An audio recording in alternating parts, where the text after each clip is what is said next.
मित्रांनो, लग्नानंतर होईलच प्रेम या मालिकेच्या आजच्या भागामध्ये आता काव्या त्याचबरोबर आरू या दोघीही आता चेस खेळत असतात। त्याचवेळी आता आर्या ही चिटिंग करत असते। मग आता काव्या तिच्यावर जोरात ओरडते। त्याचवेळी माझ्या सोमट्या तू सारखी सारखी बात का करतेस असं आता काव्या विचारते। दोघींची आता भांडणं सुरू होतात।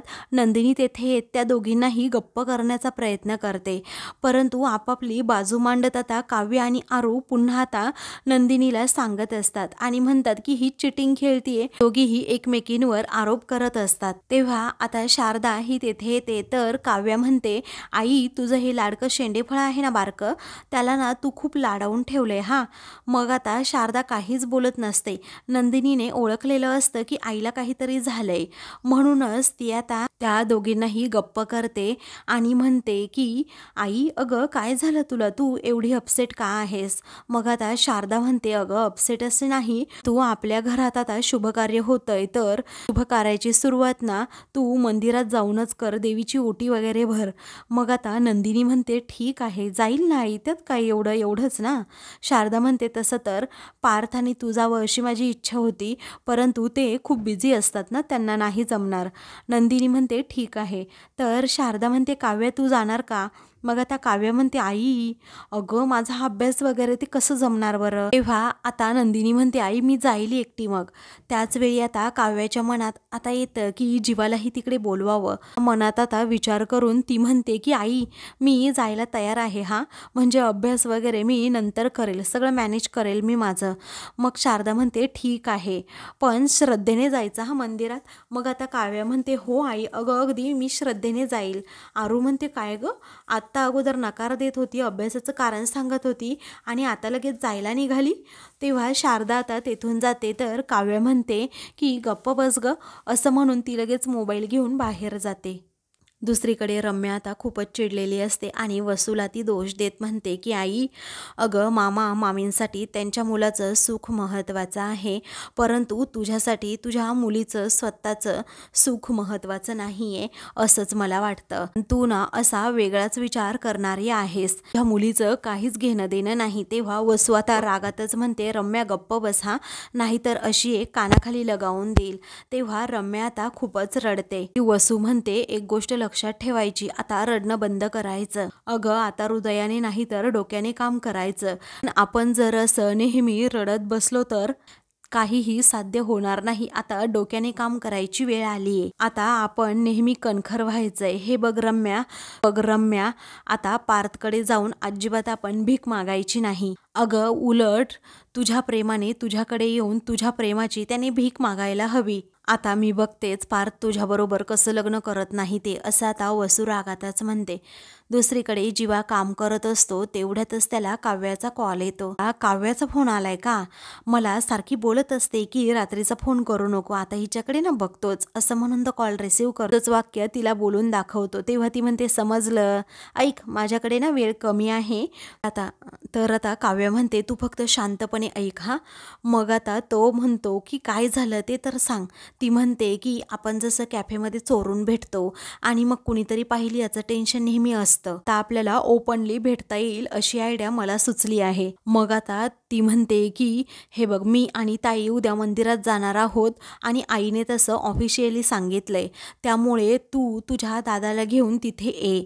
मग आपण पहिल्यांदा भेटलो ना असं हाय हॅलो करू, नॉर्मल बोलूयात, आपण नंबरसुद्धा एक्सचेंज करू आणि मग नंतर आपण कुठे भेटलो कोणी पाहिलं तर आपण कॅज्युअली भेटलो असं सर्वांना सांगूयात, चालेल ना।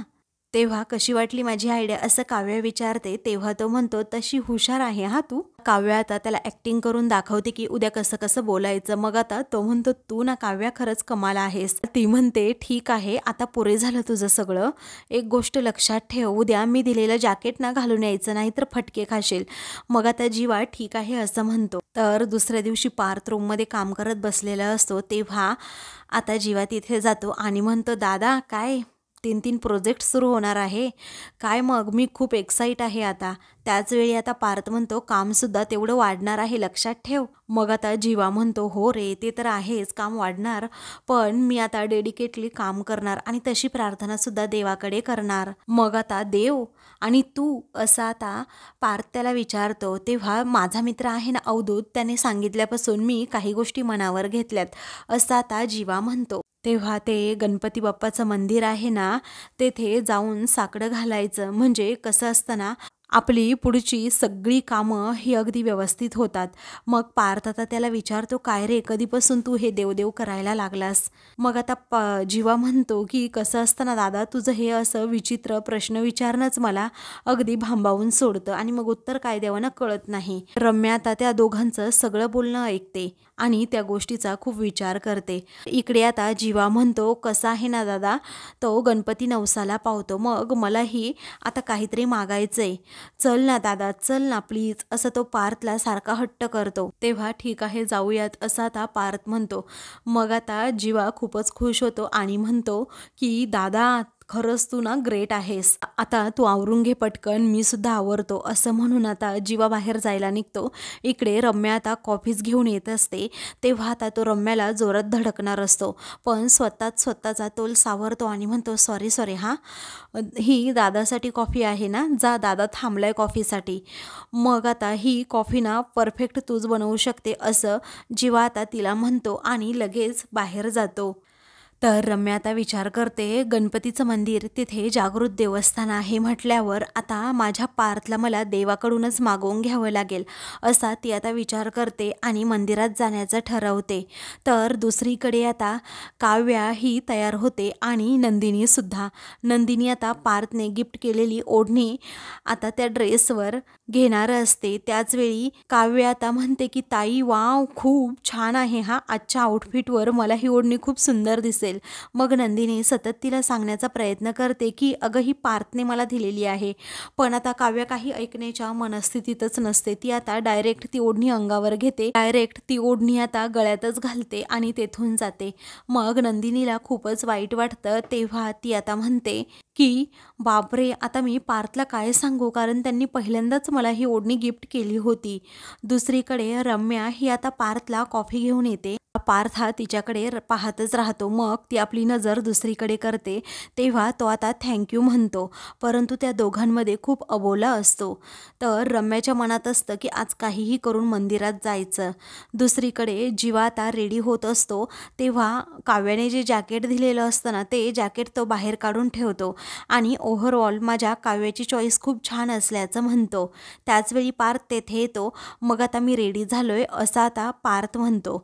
तेव्हा वरून असं जॅकेट वगैरे काहीतरी घाल ना, नुसतं असं टी शर्ट घातलंय ते कसं दिसतंय असं आता जीवा म्हणतो. मग पार्थ ते जॅकेट तेथे पाहतो आणि लगेच स्वतः घालतो. त्यावेळी आता जीवा म्हणतो नाही, यामध्ये ना काहीतरी गडबड आहे, तू हे नको घालू. त्याच्या मनाची घालमेल होते, कारण काव्याने त्याला दमच भरलेला असतो की काहीही झालं तरी उद्या जॅकेट घालून यायचं. म्हणूनच तो आता पार्थला म्हणतो काढून टाक हे. तेव्हा गर्लफ्रेंडने दिलंय का, तू एवढा कावराबावरा झाला आहेस असं पार्थ विचारतो. मग आता जीवा खूप घाबरतो आणि म्हणतो आपल्याला कुठून आली गर्लफ्रेंड, म्हणून आता तो लगेच पार्थला ते जॅकेट घालायला सांगतो. त्यानंतर आता पार्थ तेथून जातो. तेव्हा जीवा आता त्याच्याकडे पाहतच राहतो आणि म्हणतो दादा, तू कधीच माझ्याकडे काही मागितलं नाही आणि इथून पुढेही मागणार नाही मला माहीत आहे, परंतु तुला जे हवं ना ते आम्ही देणारच आणि ते आमचं कर्तव्य आहे. तू तुझ्या कर्तव्यात कधी चुकला नाही, मग आम्ही सुद्धा कधीच चुकणार नाही. जीवाचा हा शब्द आहे, जीवा कधीच तुला अंतर देणार नाही असं म्हणून तो पार्थकडे पाहतच राहतो. दुसरीकडे रम्या आता छान अशी तयार होते, लिपस्टिक वगैरे लावते आणि स्वतःला आरशात निहाळत असते. तेवढ्यातच तेथे आता वसू येते आणि विचारते काय ग रम्या? मग आता रम्या म्हणते काही नाही आई, मी कशी दिसतीये तेवढं सांग ना मला.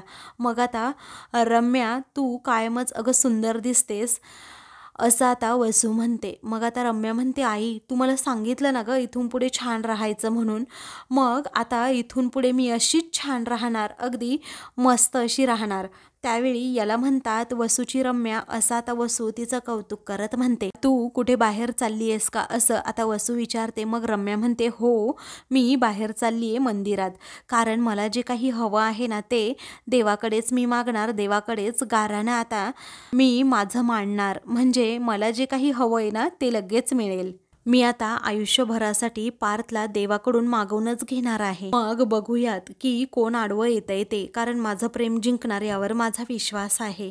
बरं चल मी जाऊ का, मला उशीर होईल यायला मग, असं आता रम्या म्हणते आणि तिच्या आईला मिठी मारते. तेव्हा रम्याच्या चेहऱ्यावरील तो आनंद पाहून वसू म्हणते, बेटा अशीच हसत राहा.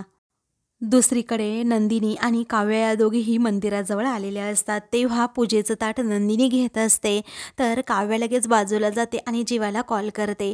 तर जीवा आणि पार्थ हे दोघेही आता गाडीतून चाललेले असतात. मग आता कविराज असं नाव काव्याचं त्याने सेव्ह केलेलं असतं. तेव्हा पार्थ विचारतो, काय रे, काय हा कविराज कोण आता? मग आता जीवा म्हणतो, हा तर माझा मित्र आहे, असं म्हणून तो खूप घाबरतो.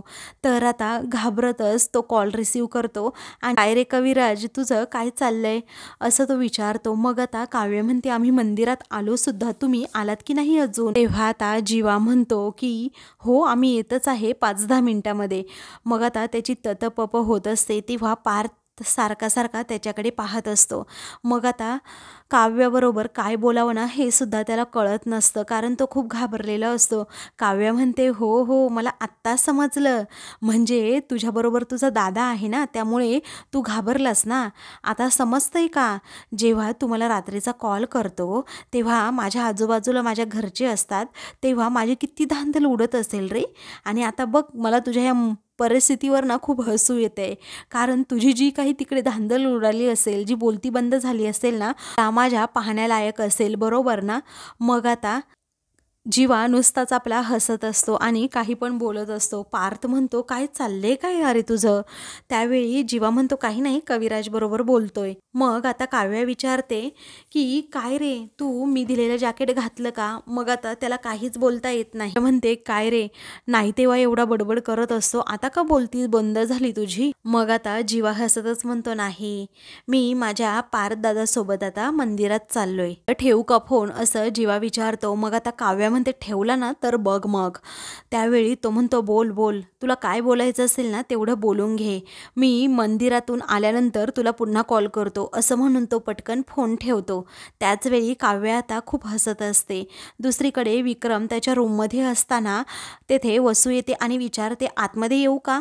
मग आता ही तर तुझंच घर आहे, तू कधीही येऊ जाऊ शकतेस, अशी परवानगी का घेतेस असं विक्रम विचारतो. मग आता काय करायचं, तू तर मला परक केलं ना असं वसू म्हणते. मग आता या विषयावर बोलावं तेवढं कमी आहे असं विक्रम म्हणतो. मग आता रम्याचं काय करायचं असं वसू विचारते. त्यावेळी विक्रम म्हणतो, ताई हे बघ, तू माझ्यापेक्षा मोठी आहेस आणि तुला माहीत आहे ना की पार्थचं प्रेम नाही आहे रम्यावर.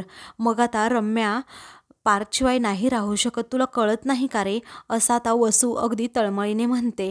मग आता विक्रम म्हणतो, ताई अगं शेवटी आई वडील त्याचबरोबर भाऊ बहीण याशिवाय आपलं नातं हे पूर्ण होतच नाही आणि त्यांची अशी निवड करता सुद्धा येत नाही, परंतु आयुष्याचा जोडीदार निवडणं हे तर आपल्या हातात असतं ना. तेव्हा वसू म्हणते की मग पार्थला सांग ना रम्याची निवड करायला. तेव्हा वसू आता हातापाया पडते, परंतु विक्रम नकारच देतो. मग आता मी बघ तुझ्या पार्थचं लग्न त्या नंदिनीबरोबर होऊ देणार नाही असं वसू रागातच म्हणते. इकडे जीवा आणि पार्थ दोघेही मंदिराजवळ पोहोचतात. तेव्हा सॉलिड जागृत देवस्थान आहे असं आता जीवा सारखाच म्हणतो. पार्थ म्हणतो, पाणी कुठेतरी मुरतंय, जेव्हा तू एखादी गोष्ट सतत बोलतो तेव्हा काहीतरी गडबड असते असं पार्थ म्हणतो. तर जीवा घाबरतो. इकडे काव्यासारखी पाठीमागे पाहत असते. त्याच वेळी नंदिनी म्हणते, काय ग, काय चाललंय काय, समोर लक्ष दे ना जरा. इकडे जीवाला पुन्हा एकदा पार्थ हा उलटसुलट प्रश्न विचारतो, पण जीवा नेहमीप्रमाणे अशी उडवाउडवीची उत्तरं देतो. दुसरीकडे गुरुजी आता एका जोडप्याला सांगत असतात, हे जागृत देवस्थान असल्यामुळे जोडीने जर दर्शन घेतलं लग्नाअगोदर तर आयुष्यभराची एकमेकांना साथ मिळते. आणि हेच नेमकं बोलणं रम्या ऐकते आणि गुरुजींना विचारते, खरंच का? तेव्हा गुरुजी हो असं म्हणतात. तर मित्रांनो, पुढील भागामध्ये आता रम्या ही नंदिनी त्याचबरोबर पार्थला एकत्र पाहते आणि नंदिनीला विचारते, मी रम्या, तुम्ही ओळखत असालच ना? त्यानंतर पार्थ आणि नंदिनी हे दोघेही जोडीने देवदर्शनासाठी जात असतात. त्याचवेळी मीच पार्थ बरोबर आता दर्शन घेणार आहे असं रम्या मध्ये येतच म्हणते. तर दुसरीकडे वसू ही म्हणते, एका आईचा तळतळाट लागेल तुम्हाला. विक्रम आता घाबरतो आणि नीला सांगतो की एका आईचा तळतळाट लागेल असं काहीसं ती बोलून गेली आहे. अशाच मालिकेंचे पुढील भाग पाहण्यासाठी चॅनलला सबस्क्राईब करा.